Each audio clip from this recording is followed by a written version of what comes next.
समस्त नमस्कार एवं स्वागत। वर्तमान जदि आम देखा गंजाम जिले में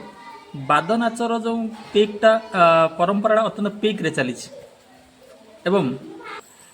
आम जदि देखा ए बाद नाच कौन वर्तमान परंपरा ना आगुरी भी यह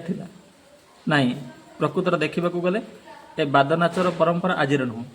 दीर्घ 150 वर्ष तले ही होता। तेरे बाद नाचर इतिहास कांतकवि लक्ष्मीकांत महापात्रंकर रचित कणामामू उपन्यासर अनुकरण रे एमआर नामक जड़े लेखक थे सी लिखी कणामामू उत्तरार्ध से मिले से कणामामू उपन्यास रही से आरंभ कर निज गाँव चरित्र एक गाँव जो दृश्य आरंभ करमती एक बाद नाचुर ही आरंभ कर कौन है ना राति सारा बाद नाच पड़ी ए नाच भितर कौन है ना दुई दल कंसबोध पड़ी ए भितर कौन है ना लोक मैंने गोटे दलर अन्य दलर लाइट को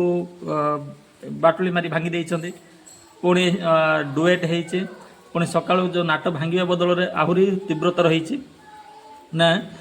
से सब कौन होइछे ना उभय दल दुईटा षंढ को आनिकी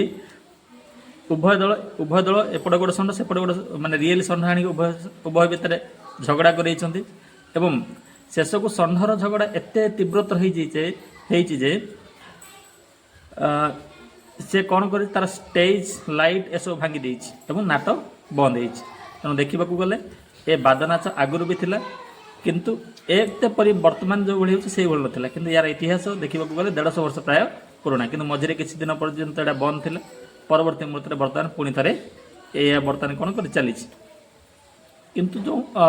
बाद नाच भितर जो विभिन्न प्रकार अपसंस्कृति पशि जाऊे ताहा किछि मात्रा समस्त को टिके खराब लगुच। तो आपण मत कौन ये जो बाद नाच को नहीं अवश्य जन।